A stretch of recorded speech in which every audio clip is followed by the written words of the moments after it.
تمام احباب ایک مرتبہ درود پاک پڑھیں۔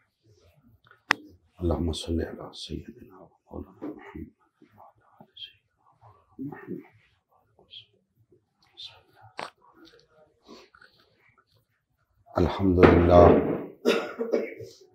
الحمدللہ رب العالمین والصلاة والسلام علی سید الانبیاء والمرسلین وعلی آلہ واصحابہ اجمعین، اما بعد فاعوذ باللہ من الشیطان الرجیم، بسم اللہ الرحمن الرحیم۔ ان الدین عند اللہ الاسلام، صدق اللہ مولانا العظیم۔ محترم مسلمان بھائیوں، اللہ تبارک و تعالیٰ کا لطف و کرم ہے کہ ہم حسب معمول اپنے جمعۃ المبارک کے اس درس کے اندر موجود ہیں۔ اللہ تعالیٰ ہم سب کی حاضری اپنی بارگاہ میں منظور و مقبول فرمائے۔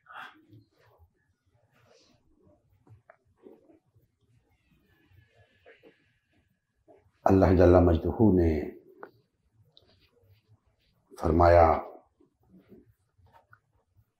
ان الدین عند اللہ الاسلام، بے شک اللہ کے ہاں دین فقط اسلام ہے۔ بارہا اس حوالے سے گفتگو ہو چکی ہے۔ اسلام ایک دین ہے، ایک حوالے سے ہم بیان کر چکے ہیں بارہا کہ دین نظام کو کہتے ہیں، تو گویا اسلام ایک نظام ہے۔ آج اس کو مزید واضح کرنے کے لیے یہ بات اپنے ذہن میں رکھ لیں کہ اسلام اللہ کا قانون ہے۔ اسلام کیا ہے؟ اللہ کا قانون، اور قانون تقاضا کرتا ہے کہ اسے امپلیمنٹ کیا جائے، اسے لاگو کیا جائے، اسے نافذ کیا جائے۔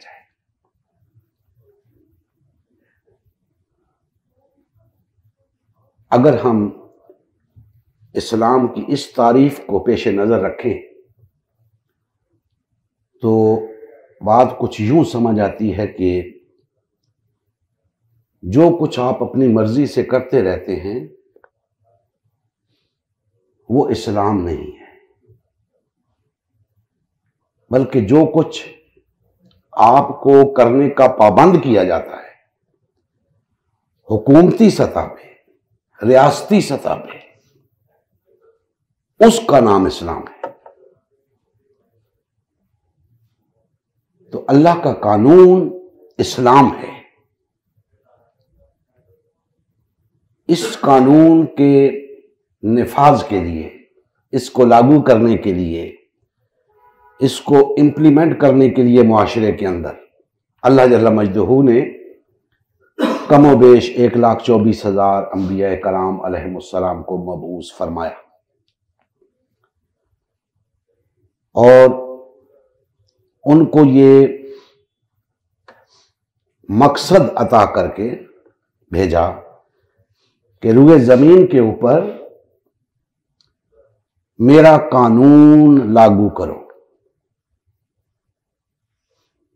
میرے قانون کو نافذ کرو۔ اپنے طور پہ آپ جو کچھ کر سکتے ہیں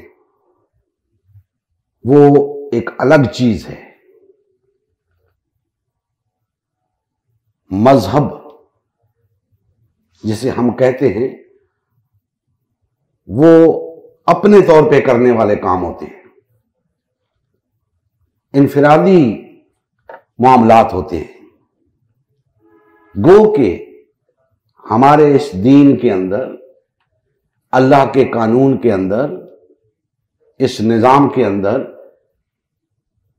زندگی کے تمام شعبہ جات کے لیے ہدایات موجود ہیں، لیکن بنیادی اور اصولی طور پہ اسلام اللہ کا قانون ہے، اسلام ایک نظام ہے، اور نظام اور قانون تقاضا کرتا ہے کہ اسے نافذ کیا جائے، اس کے پاس قوت ہو، اس کے پاس طاقت ہو۔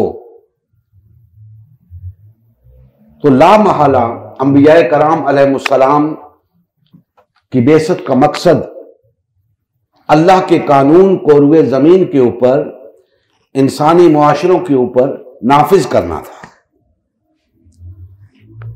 اب دوستان محترم، یہ سلسلہ نبوت و رسالت کا چلتا رہا نبی کریم صلی اللہ علیہ وآلہ وسلم تک۔ آپ نے اللہ کے قانون کے نفاذ کے لیے جد و جہد شروع کی،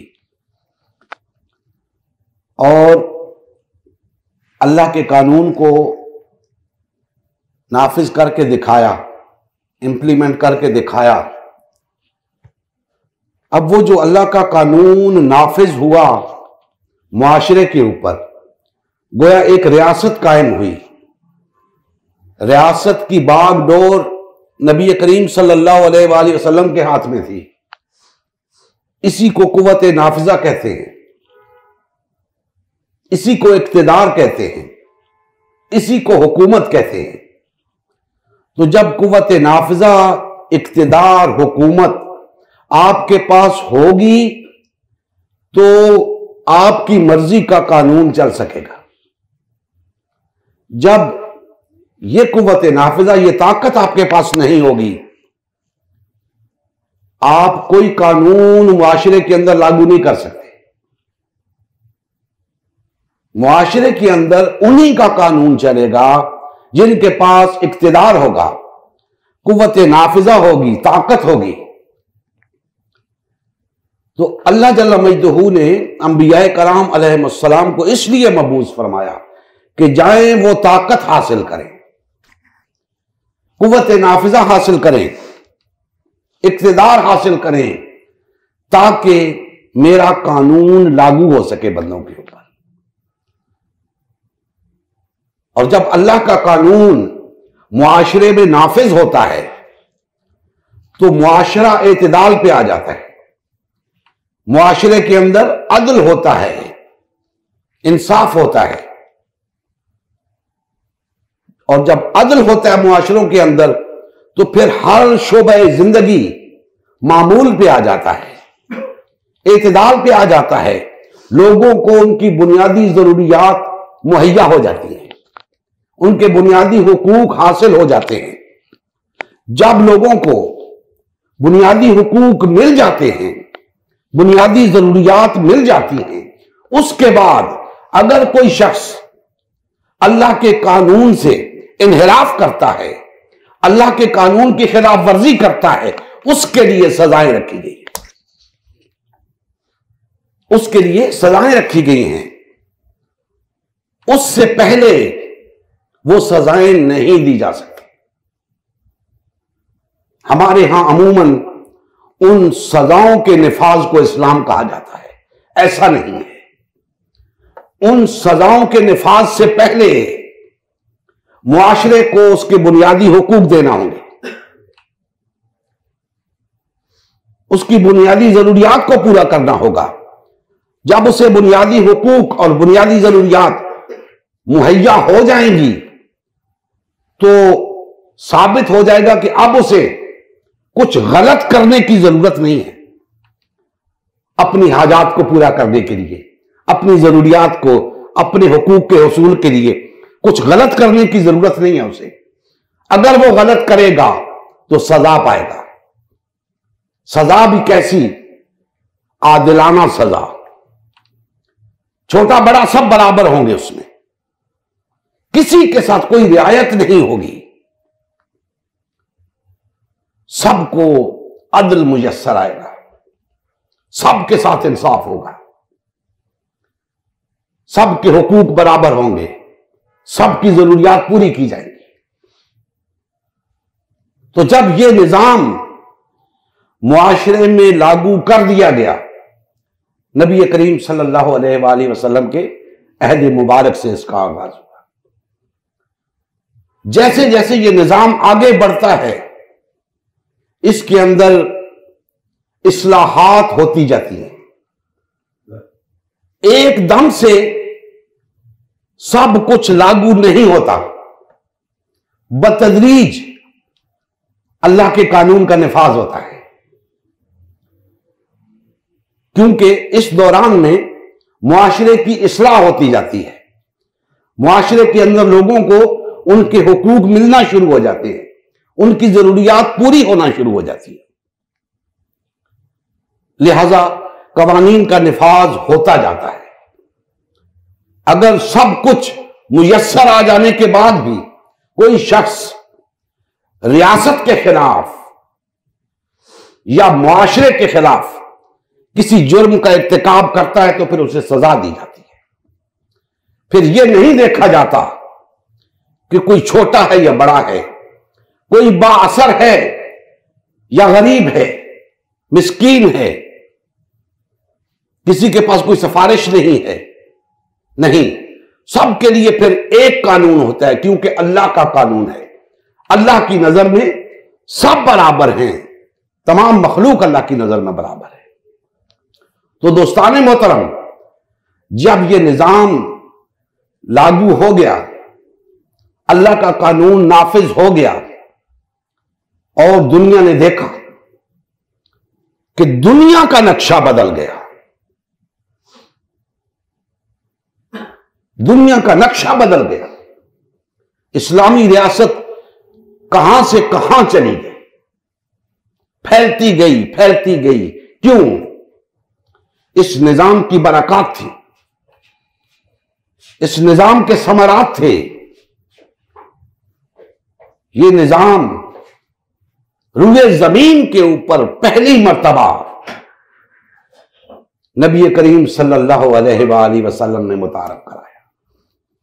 اسلام کو پہلی مرتبہ باقاعدہ ایک غلبہ ملا نبی کریم صلی اللہ علیہ وآلہ وسلم کے دور میں۔ اسی لیے ہم اس نظام کو، اس اسلام کو نظام مصطفیٰ کہتے ہیں، کیونکہ یہ نبی کریم صلی اللہ علیہ وآلہ وسلم کے ہاتھوں بپا ہوا، اس کو ہم نظام مصطفیٰ کہتے ہیں۔ اور یاد رکھیں، نبی کریم صلی اللہ علیہ وآلہ وسلم کی دعوت پر جو لوگ اسلام کو قبول کرتے ہیں، ان کی یہ اولین ذمہ داری ہوتی ہے کہ وہ نظام مصطفیٰ کے نفاذ کے لیے جدوجہد کریں۔ اس وقت یہی ذمہ داری تھی اولین لوگوں کی کہ نظام مصطفیٰ کے قیام کے لیے جدوجہد کریں۔ جب وہ نظام قائم ہو گیا تو اب ان کی ذمہ داری تھی کہ اس نظام کے استحکام کے لیے جدوجہد کریں۔ استحکام نصیب ہو گیا تو اب ذمہ داری تھی کہ اس نظام کے دوام کے لیے، اس کی توسیع کے لیے جدوجہد کریں۔ چونکہ وقت کے ساتھ ساتھ قوموں کے مزاج کے اندر بھی تبدیلی آتی جاتی ہے، قوموں کی نفسیات میں بھی تبدیلی آتی جاتی ہے، اور نئے نئے لوگ اس نظام کے ساتھ جڑتے ہیں تو نظریات میں بھی تبدیلی آتی جاتی ہے۔ لہذا وقت کے ساتھ ساتھ وہ بات نہ رہی۔ جہاں تک ممکن ہو سکا، نبی کریم صلی اللہ علیہ وآلہ وسلم کے ساتھیوں نے، مسلمانوں نے، امت مسلمہ نے اس نظام کو قائم ہونے کے بعد اس کے استحکام کے لیے اور اس کے دوام کے لیے، اس کی توسیع کے لیے حتی الامکان کوشش کی اور بہت کچھ حاصل کیا۔ لیکن یہ ذمہ داری کیا تھی؟ اس نظام کو پوری روئے زمین کے اوپر لاگو کرنا تھا، اللہ کا قانون تمام انسانیت پر لاگو کرنا تھا۔ وہ وقت ابھی تک نہیں آیا تھا۔ شومی قسمت کے مسلمانوں کا زوال شروع ہو گیا، اور زوال یہاں تک پہنچ گیا کہ مسلمان خود اس نظام سے محروم ہو گئے جس نظام کو پوری روئے زمین کے اوپر غالب کرنا تھا. اس نظام سے محروم ہو گئے. کب محروم ہوئے؟ جب ان کے پاس قوت نافذہ نہ رہے، جب ان کے پاس اقتدار نہ رہا، ان کے پاس غلبہ نہ رہا، وہ محروم ہو گئے. اس اقتدار کے خاتمے کے بعد مسلمانوں کو متعدد ملکوں کے اندر، ریاستوں کے اندر تقسیم کر دیا گیا اور انہیں ایک نیا نظام تھما دیا گیا کہ آپ کو آزادی دی جاتی ہے، لیکن آپ اپنے کسی نظام کی بات نہیں کریں گے، اب نظام ہمارا چلے گا. باطل اور طاغوتی طاقتوں نے اپنا نظام تھما دیا. اب وہ تمام آزاد ممالک کے اندر ان کا نظام چل رہا ہے، ہمارا نظام کہیں نہیں. آج تک ہم اپنے نظام سے محروم ہیں. جب سے ہم سے قوت نافذہ چھینی گئی، جب سے ہم سے اقتدار چھینا گیا، طاقت چھینی گئی، ہم اپنے نظام سے محروم ہو گئے. دوستان محترم، آج ہم نے جو جد و جہد شروع کی ہے تحریک نظام مصطفیٰ کے نام سے، ہم اسی نظام کو بحال کرنا چاہتے ہیں. اللہ کے قانون کو دوبارہ نافذ ہوتا ہوا دیکھنا چاہتے ہیں.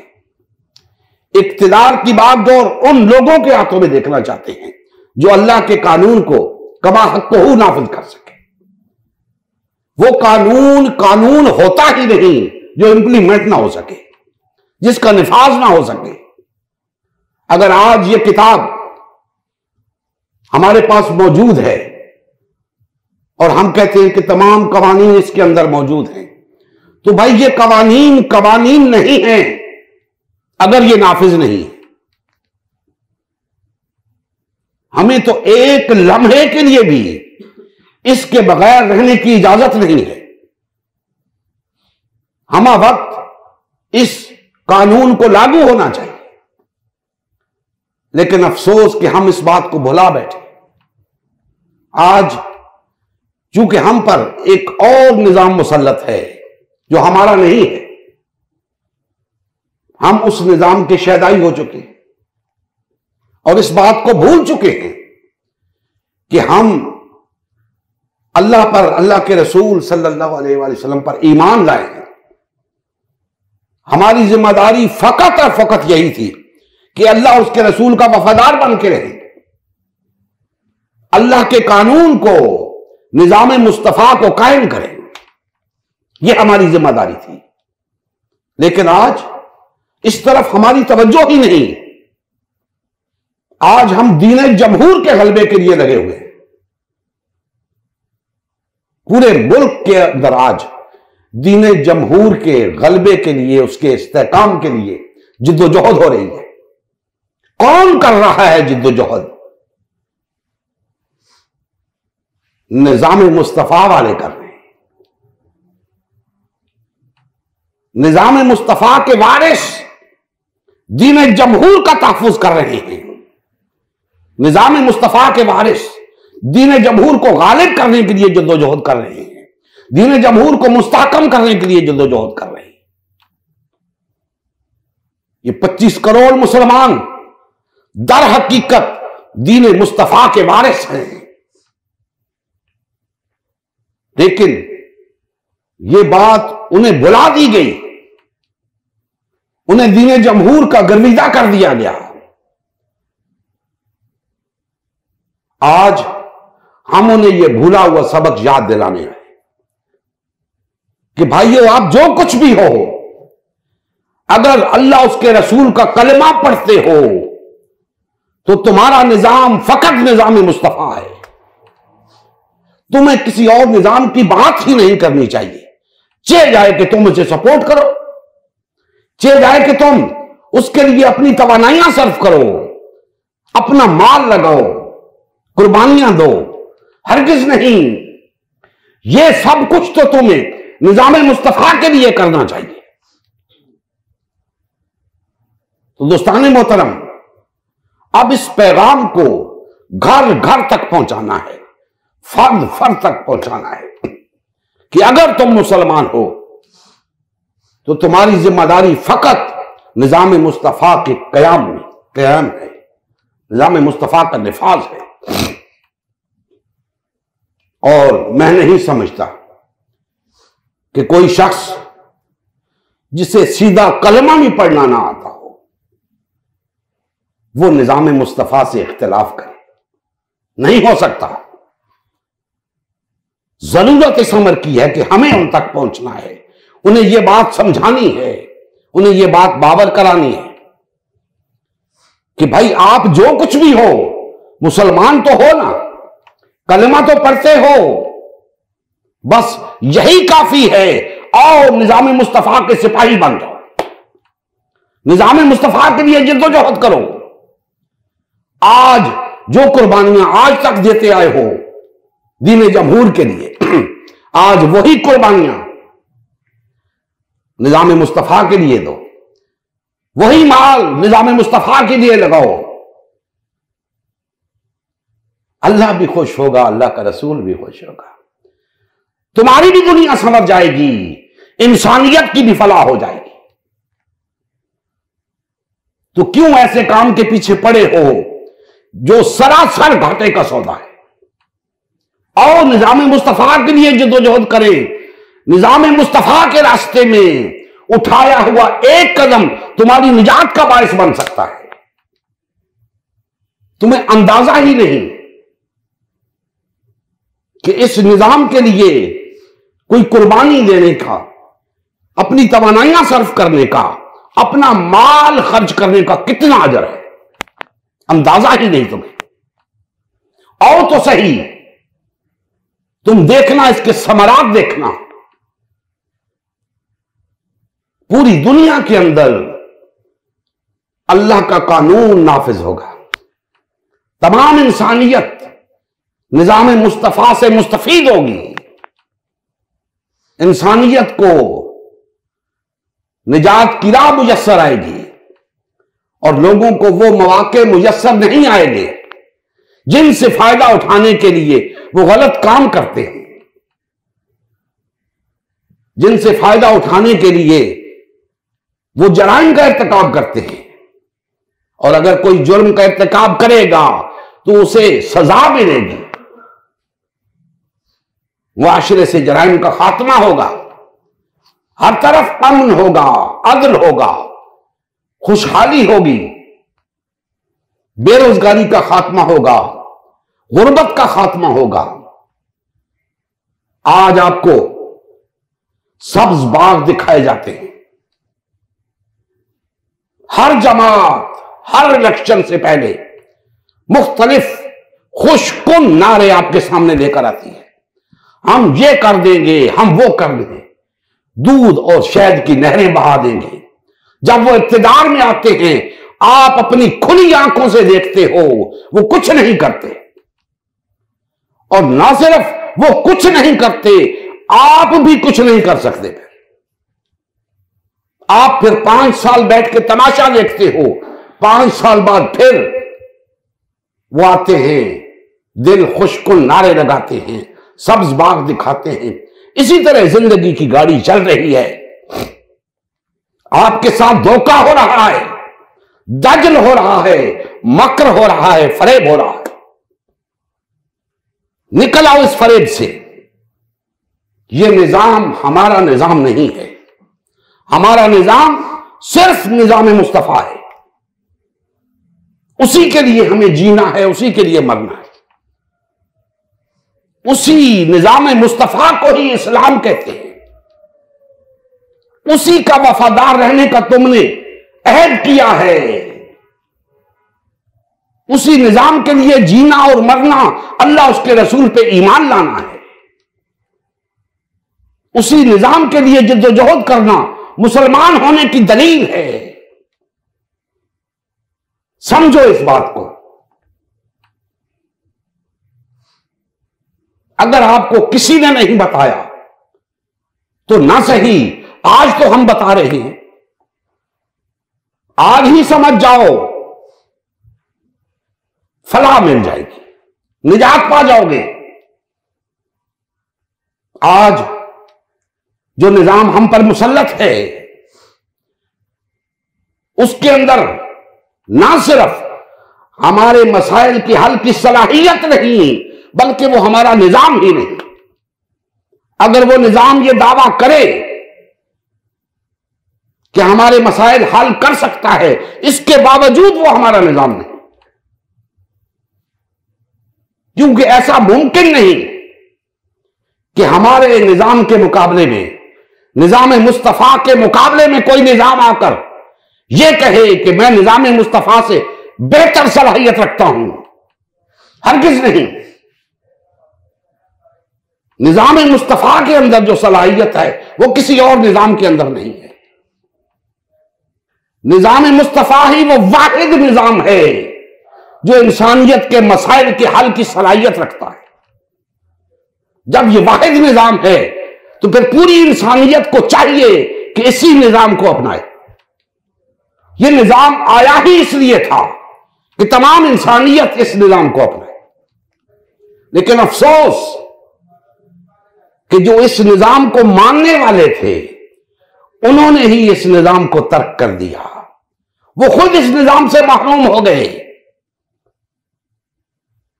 آج ضرورت اس امر کی ہے کہ نظام مصطفیٰ کو پھر سے بحال کیا جائے، پھر سے قائم کیا جائے۔ انسانیت منتظر ہے نظام مصطفیٰ کی۔ انسانیت اس نظام کے سائے میں آنا چاہتی ہے، لیکن وہ دیکھنا چاہتی ہے یہ نظام کہاں ہے۔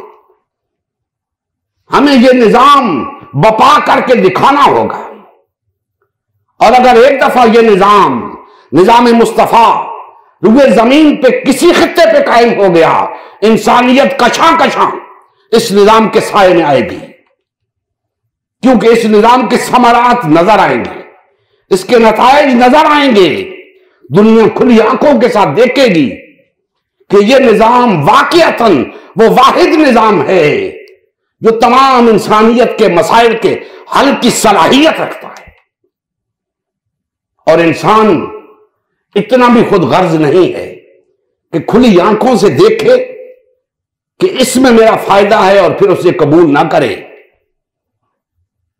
ہوتے ہیں لوگ ضد پہ اڑ جاتے ہیں، لیکن اکثریت انسانوں کی ایسی ہے کہ اگر اسے نظر آئے کہ یہ نظام مصطفیٰ ہمارے فائدے کی چیز ہے، وہ اس کو قبول کرے گا، اور پھر دیکھتے ہی دیکھتے یہ نظام تمام انسانیت کا نظام بن جائے گا، تمام روئے زمین کے اوپر اللہ کا قانون نافذ ہوگا۔ اور یاد رکھیں، ہمیں مرتے دم تک اس جد و جہد کو جاری رکھنے کا حکم ہے۔ یہ جد و جہد کامیاب ہو جاتی ہے تو اس کے استحکام کے لیے جد و جہد کرنی ہے، استحکام آتا ہے تو اس کے دوام کے لیے جد و جہد کرنی ہے۔ اور ہمارے پاس اتنی زندگی تو ہے نہیں کہ ہماری جد و جہد کا سلسلہ رک جائے، نہیں، ہم اپنا کام کر کے چلے جائیں گے، اور لوگ آئیں گے وہ اپنا کام کریں گے، یہ سلسلہ آگے بڑھتا رہے گا، اور ایک وقت ایسا آئے گا کہ تمام روئے زمین اللہ کے نور سے منور ہو جائے گی، ہر طرف اللہ کی توحید کا پھریرا لہرائے گا، اور تمام روئے زمین، تمام انسانیت نظام مصطفیٰ سے مستفید ہونے والی بن جائے گی۔ اللہ جل مجدہ ہمارے حال پہ رحم فرمائے، اور ہمیں کما حق ہو نظام مصطفیٰ کے لیے، تحریک نظام مصطفیٰ کے لیے جد و جہد کرنے کی توفیق عطا۔ وما علینا الا البلاغ المبین۔ اجرکم اللہ۔